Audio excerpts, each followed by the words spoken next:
every Sunday whilst I was growing up, I used to greet my grandma and granddad after church at 11 a.m. on the morning on the dot. I always used to look in the car mirror waiting for the signature white hair of my grandma to appear around the corner.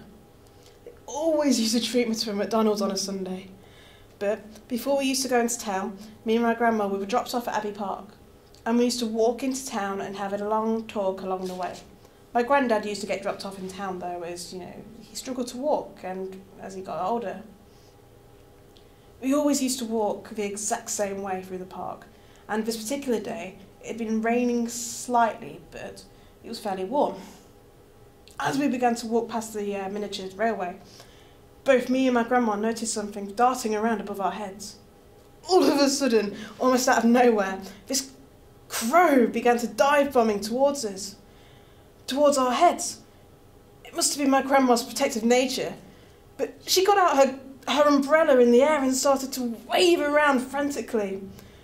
What the image that must have looked like, I'm not sure. With the umbrella not really working, our only other option was to run as fast as we could out of the park. I, of course, just 9 years old, found it absolutely hilarious. My grandma not so much. When we arrived into town to meet my granddad, his response was so simple and funny. It must have thought you were a predator.